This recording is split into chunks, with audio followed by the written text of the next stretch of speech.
Oh, if you can see me, I'm on Facebook. I'm waiting to see me get there live. Are we recording? 22, 23. Yes, we are recording. Things are happening. We should be going up live on Facebook sometime soon here. Let's see.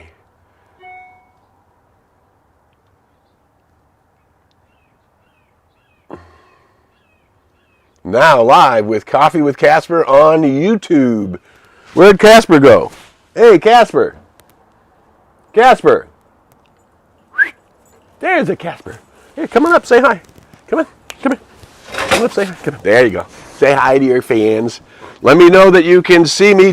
Say something on Facebook so I can see you. Hi, hi, hi. Comment on Facebook so I can see you. There we go. Good morning. Good morning from Boise. Good morning from Northern California. Good morning. Aloha. Good morning. Looking forward to seeing everybody. Glad you're all there. You can hear me okay, I'm trusting. Joining you from Texas. Hey, Judy from Texas this morning. My, oh, my. All righty. Well, we are almost there. It's time to ring the gong. Looks like it's 8:30. Okay, doggies, you got to get out of my way. Here we go. I love you. I bless you. I'm going to see you in a minute. Okay. It's 8:29. Almost there. Well, we're glad to see you this morning. Keep checking in from wherever you are. We want to hear from you. Thank you, thank you. Good morning from Palm Springs. Nice to see you this morning. Well, there it is. There's the 8:30. Here we go. Coffee with Casper time. Everybody, let's take a deep breath in. Let that breath rise up into your heart center. And now just give your body permission to relax. We're just going to spend these 20 minutes together looking for a new thought. What we know is that those people who are tuning in with Coffee with Casper, say hi wherever you are this morning. Remember, I'm not seeing you on Facebook. I see you on Facebook, but only when you comment, because I don't see you on the phone anymore, or on the camera phone, because we are live on YouTube and live on Facebook all at the same time. You can go to newthought.com, click onto social media. That will take you to all of the Coffee with Caspers. We have now, almost 35 or so. I've lost count now. But we got a lot of them up there, and maybe you know someone who can benefit from getting a little bit of 20 minutes of inspiration, 20 minutes of dealing with our day and our time, and you can pass the word on. That's all we ask you to do. Share Coffee with Casper with anybody you know and people you love, and let's see if we can keep helping the world to wake up. And of course, here we are talking about waking up. We're talking about souls who are waking up, who are living in a recognition that we are multidimensional beings. We are not simply physical beings. We came from the light, we put on a coat of skins, and we shall return to the light, and we've never really left the light. We are one with the light, we are one with each other, we are interconnected, interrelated, and there's only one life happening. And we humans are waking up to discover the harmony of all of life. So today I wanted to begin with a little lesson in sacred geometry. This is just a yellow pad, nothing sacred geometry about that. However, I'm going to make a triangle on this sacred pad here. There is the triangle. So that we would know, we would recognize that as a sacred geometry shape, a shape that recurs throughout nature, throughout the building blocks of physical form. And now I'm going to do another triangle here. I'm going to do this triangle facing down. So you see you have a triangle facing up and a triangle facing down. And what that creates is something that you might recognize as the Star of David. Before that, it was called the Seal of Solomon. But what it is actually a symbol for your eternal nature. So that we would say then that this shape is equal to the I am. Yes, my writing, there you go. I am. It's backwards, I understand, but this shape is equal to the I am. So I'm going to draw another little quick picture. Some of you are familiar with this one. This one I'm just going to make a circle. That's certainly a sacred shape, although my circle's not that good, but you get the idea. And I'm going to divide the circle into three. right? And now I'm going to go into the book of Genesis, first book of the Bible. And the first book of the Bible says, and God said. So something in the universe or intelligence or in source is conscious. Yes? I know this is backwards for you on the camera. But something is conscious. And it says, and God said, but since there's nothing other than the one thing, God said it to itself. God said, let there be. And here's where this soul thing comes in again. And there you see that shape. So God said, let there be, in this case it would be Harry. Let there be Harry. And Harry exists right here at the soul level. Harry exists right here at the soul level. And then Harry takes a form. So when he takes form, he's going to come into form here. And we'll make a little guy here. And that's my little stick Harry. And this is where I take form. And this is from where I draw my life, because the breath of life was breathed into me. I am, and now I am in form. And this is highly relevant to us, because when we are referring to awakening, we're referring to beginning to live your life coming from this, from your immortal spiritual nature. I am a immortal spiritual being, superior to my mind, to my body, and to my experience. Now, why am I immortal spiritual being? Why was I breathed into existence? Why do I exist for eternity? And the answer is so that the I am that I am can reveal itself to me through me. This wonderful idea, this gift of life that I am as an immortal spiritual being can reveal itself to me through me. And that's what's happening in our experience. We came into the form, into body, we came into the breath of the form, and now we're in form, and what's happening in our world right now is so many people are looking at form and relying on their good or relying on their existence to come from the realm of form. And sure, we need nutrients and we need food and we need supply and we need warmth and we need all of those things in the physical reality. But they're coming from us through what we've been talking about here on Coffee with Casper, which is the law of the circle. Whatever it is I am thinking, feeling, saying, and doing is coming from me, going out and reflecting back into my experience exactly the way I have imagined it. Now, most people are not conscious that they are imagining their life every day. One of the things many of you know who've been listening to me over the years is I love the idea. Welcome from Oregon. Welcome from Kansas today. Welcome from Louisville, Kentucky today. We're glad to see you today. I came into this form born out of unconditional love. That God so loves itself that it gives itself to itself through this I am nature. I am the way, the light, and the truth is the way Jesus spoke of it. But he was speaking of the I am consciousness, just as Moses says when he was asked to go free the Israelites. They said, by what authority? He said, I tell them I am that I am. So as we are awakening human beings, we are awakening to this soul nature of ourself. And the reason that we talk about that sacred geometry of the triangle facing up and the triangle facing down is it symbolizes the soul's capacity to draw information, to draw what it needs from every direction. It's the omnidirectional reality of the self and the omnidirectional reality of God, meaning God is everywhere present and coming to us and through us from every direction. So why is this all relevant? Because at the soul level, we recognize that we've been given this immortal life, that we've been given the opportunity to discover the glory of who and what I am. Every day, we can begin to clear up the fog that has been created by believing in separation, by believing in duality, by believing that my good comes by robbing somebody else of their good, not understanding that the infinite good of all comes from the one, and the one has already given it. And now we have this great capacity to think, feel, say, do, and become whatever we want.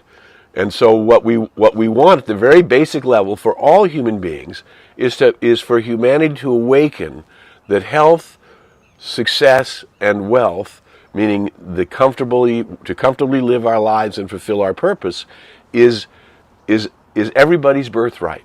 And everybody can get there, but we're not getting there by struggling in the world. We're getting there by awakening to this greater nature of ourselves. Meister Eckhart, the 13th century mystic, says the soul has two faces. That would be the triangle that's facing up, right, gazing at the glory of God. And the other one is the soul trying to tell us what it's seeing and trying to be your guide, trying to be your, being that which loves you unconditionally, has always loved you, will always love you, knows everything about you, has always been with you, and will continue to guide, guard, direct, protect, and lead you into the paths of perfect right action. Can you imagine that we could by daily meditating, by tuning into this I am that I am, we can begin to draw from that perfect intelligence which is everywhere around us and have it personally guiding us to the fulfillment of our mission and our purpose and that which we came here to do. We came here to bring more light, to bring more love, to bring more joy, to bring the vibration of humanity up. And we do that by our own little circle. You have your friends and your loved ones, and you let your light shine out to your good morning from Arizona. You let your light shine out so that the vibration around you lifts up those friends and loved ones that are around you, and what I often say, and all those who are affected by the arena of your experience.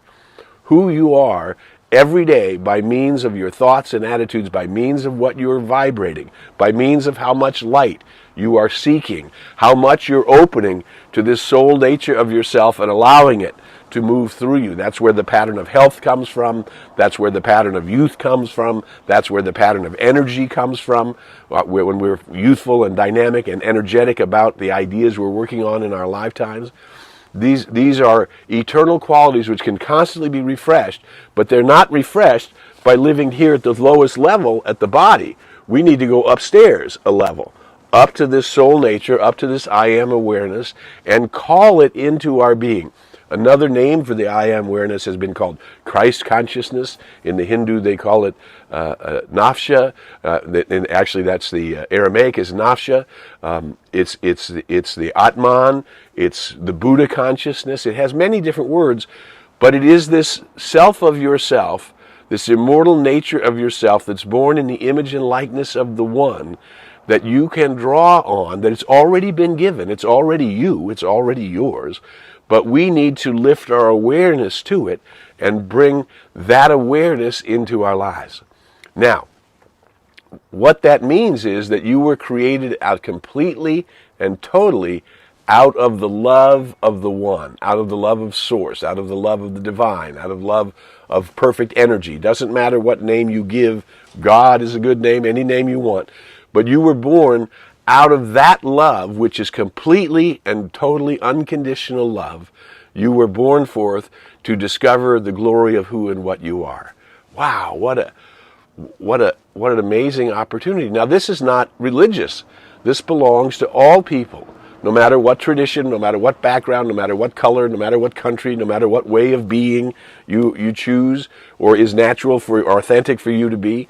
This is the truth about everybody, that you were born completely and totally out of unconditional love, and that you are seen by the intelligence of the universe as awesome.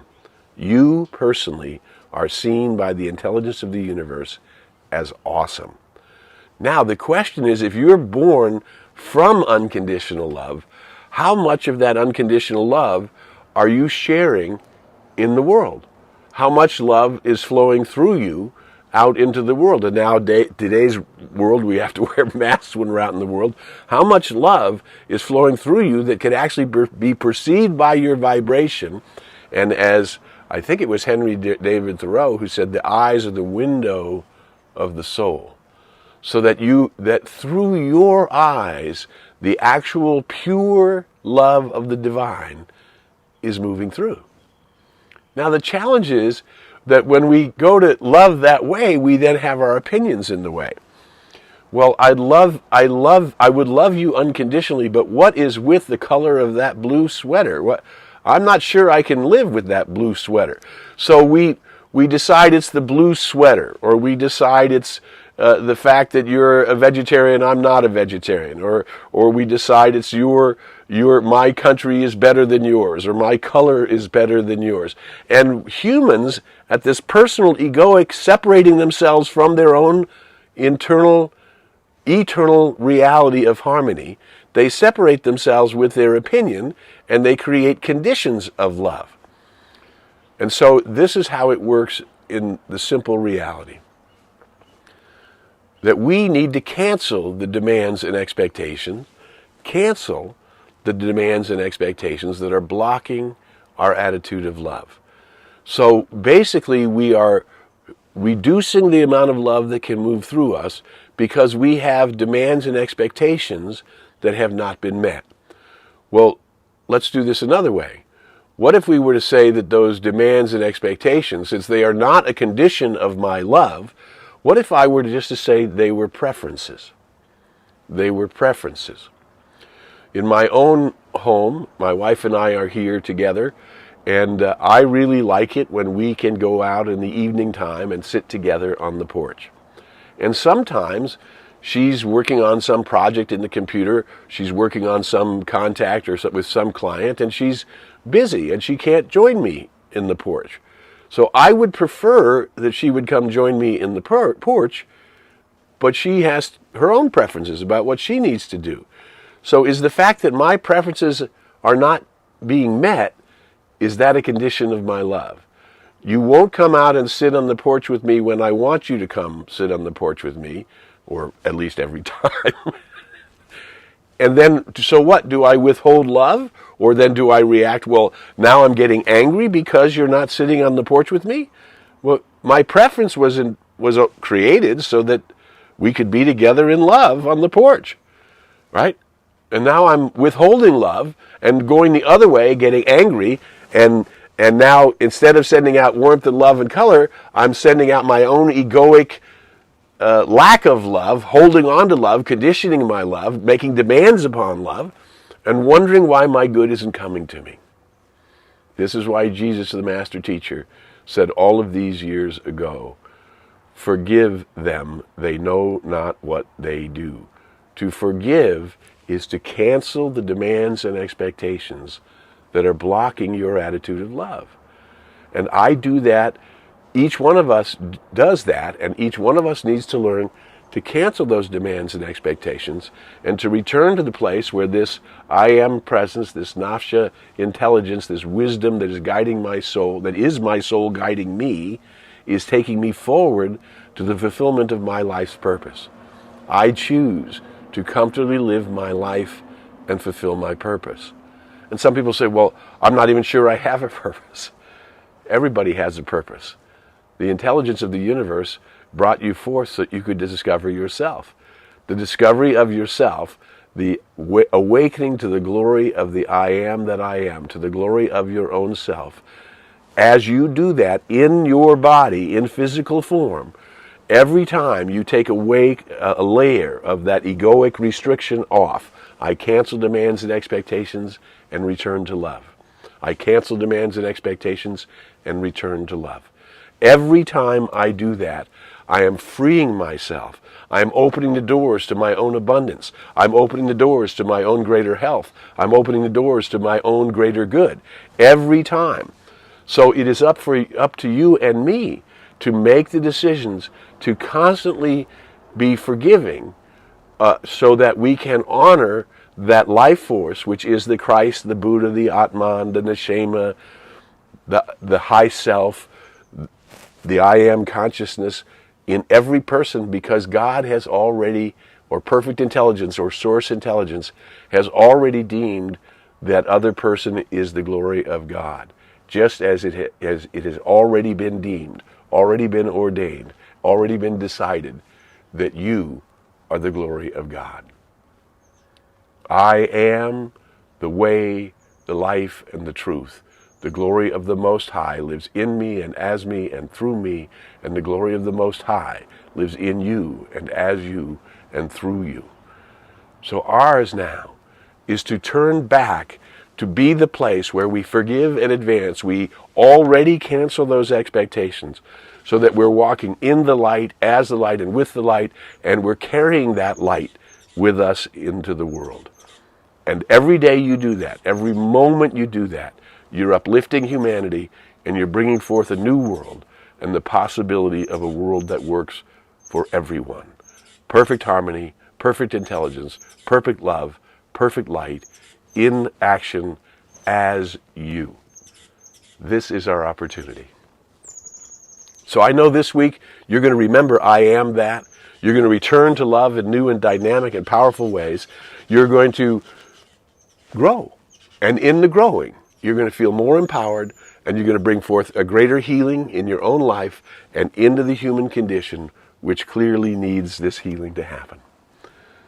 So until we meet again, I know that you are that light and that great and wonderful good is happening in your life this week. Tell everyone you know about Coffee with Casper. We're on YouTube. You can go to newthought.com, go right to social media. You can go to my company name, which is called Creative Enhancement.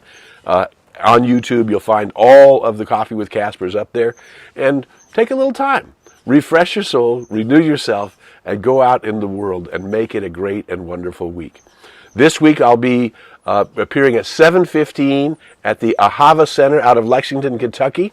It's on my Facebook page if you want to go there. AHAVA. It's a 7:15 Pacific time. It'll be 10:15 in Lexington, Kentucky. But I'm happy to share with that group on Sunday, and I'll be back here with you on Coffee with Casper. Spread the word. Spread this video everywhere you can. Until we meet again, I invite you to go in the light, as the light, and with the light. May the long-time sun shine upon you. All love surround you, and the pure light within you guide you on your way. Bye for now.